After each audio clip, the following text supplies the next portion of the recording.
दोस्तों, ये कहानी है लॉयल्टी की। और सब कुछ इस कहानी ने हिला के रख दिया कि एक डॉग की जो लॉयल्टी होती है उसके मालिक के प्रति वो कितनी ज़्यादा होती है, और जिसे किसी भी और जीव से कंपेयर नहीं किया जा सकता। मैं बात कर रहा हूँ कि किस तरह से चंबा के भरमौर में, जहाँ दो युवक ट्रैकिंग पर निकले थे अपने डॉग के साथ, उन्हें शायद इस बात का अंदाज़ा नहीं था कि वो जिंदा वापस लौटकर नहीं आ पाएंगे।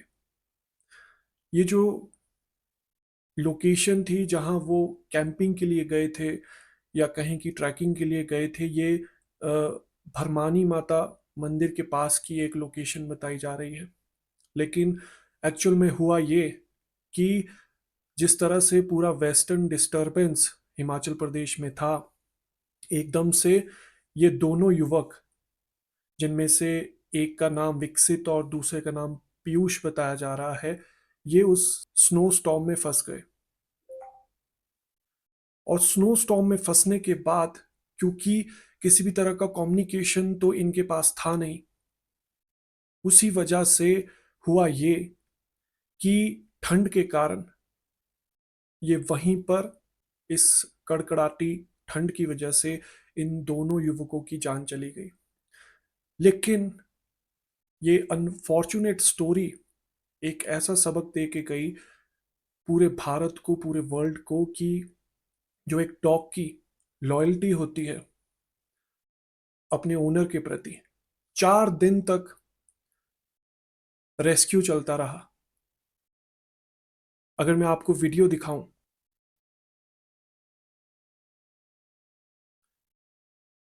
4 दिन तक रेस्क्यू चलता रहा।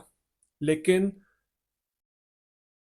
जब रेस्क्यू करने वाले इन युवकों के पास पहुंचे, तो उन्होंने पाया कि इनका जो डॉग है वो वहीं पर अभी भी इनके साथ मौजूद है।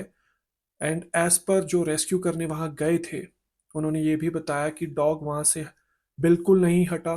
कड़कड़ाती सर्दी में 4 दिन तक वो अपने मालिक की बॉडी को गार्ड करता रहा।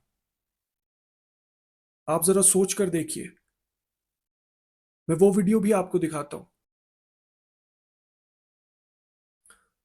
आप देखिए जरा ये वीडियो, ये उसी डॉग की वीडियो है, and he standing right next to that his owners body.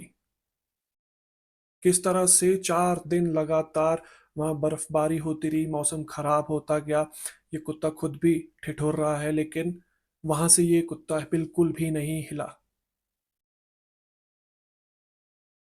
और उसके बाद जब रेस्क्यू करने वाले वहां पहुंचे, तो उन्होंने पाया कि ये उनकी बॉडीज को गार्ड कर रहा था।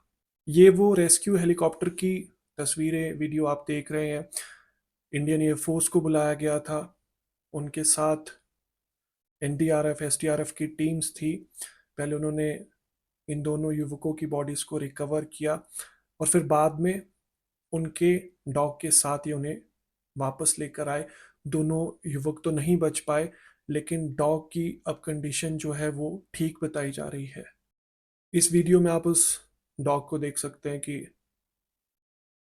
किस तरह से रेस्क्यू करने के बाद बहुत ही कंसर्न दिखाई दे रहा है।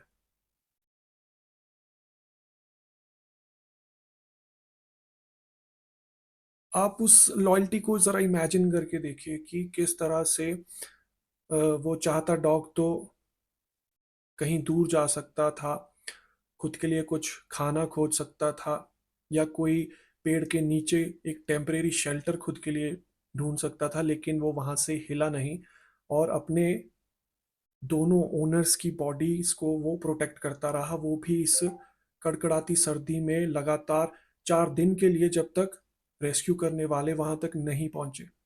इस स्टोरी ने सबको हिला कर रख दिया है। काफी इमोशनल कर देने वाली स्टोरी ये है। लेकिन साथ ही साथ मेरा आग्रह है कि जो युवक फॉरेनर्स को देखकर इस तरह की एडवेंचर ट्रिप्स पर निकल जाते हैं, जहां पर इस तरह का खतरा हो मौसम चेंज होने का, तो कृपया करके ऐसा ना कीजिए। क्योंकि जो फॉरेनर्स हैं उनके पास सैटेलाइट फोन जो होते हैं वो रखने का फ्रीडम है। हालांकि यहाँ पर सिविलियंस के पास सैटेलाइट फ़ोन नहीं हो सकते, so they can call for help whenever they feel. अगर इस सिचुएशन में इन दोनों युवकों के पास भी सैटेलाइट फ़ोन होता तो डेफिनेटली उनकी जान बच सकती थी, टाइम से वहां पर हेल्प पहुंच सकती थी। पर क्योंकि उनके पास ऐसा कोई भी कम्युनिकेशन डिवाइस नहीं था, और यही रीजन रहा कि उन दोनों की जान चली गई। तो जानवर की लॉयल्टी की बात तो हमने कर ली, लेकिन इसी सर्द मौसम में दूसरी तरफ इंसान किस तरह से अपनी ह्यूमैनिटी का परिचय दे रहा है, मुझे लगता है आपको ये वीडियो ज़रूर देखना चाहिए। ये चौपाल के विधायक हैं, कुछ ये रिक्वेस्ट कर रहे हैं अपने लोगों से। इस वीडियो को ज़रा ज़रूर देखिएगा। से नीचे गांव की तरफ आ रहे हैं, उनको मार रहे हैं। मैंने पुलिस को भी सख्त हिदायत दी है और मैं सभी से विनती करता हूं कि भाई ऐसा पाप ना करें। वो भी उनको भी जान है, किसी की जान मारकर अपना पेट भरना ये इससे बड़ा पाप कुछ भी नहीं है। इसलिए आप सभी से विनती है कि आप ऐसा पाप ना करें, जंगली जानवर को ना मारे। और जो ईश्वर ने हमें सोने के रूप में ये बर्फ दी है बागवानों किसानों को, ईश्वर का भी हम धन्यवाद करते हैं और चौपाल के समस्त देवी देवताओं का भी धन्यवाद करते हैं। बहुत सालों के बाद अच्छी बर्फ चौपाल में गिर रही है। आने वाले समय में चौपाल में सेब बहुत अच्छे लगने हैं। इस शुभकामनाओं के साथ सभी बागवानों को मैं एडवांस में बधाई देता हूं और ईश्वर से और सभी देवी देवताओं से प्रार्थना करता हूं कि सभी के परिवार स्वस्थ रहे। कुछ लोग जंगली जानवर को जो जंगल से नीचे गांव की तरफ आ रहे हैं उनको मार रहे हैं। तो आप देख सकते हैं कि एक जानवर ने तो अपनी लॉयल्टी निभा दी, लेकिन जो खुद को इंसान बोलते हैं वो जब जानवर नीचे की तरफ ठंड ज़्यादा होने के कारण माइग्रेट कर रहे हैं तो उनका शिकार कर रहे हैं। तो यू कैन इमेजिन कि किस तरह के हालात है और किस तरह का डिफरेंस है एक जानवर में और एक इंसान में। आपको इस स्टोरी के बारे में सुनकर कैसा लगा? आप अगर कोई अपनी पर्सनल ओपिनियन शेयर करना चाहते हो तो कमेंट बॉक्स में जाकर अपना कमेंट ज़रूर कीजिएगा। धन्यवाद।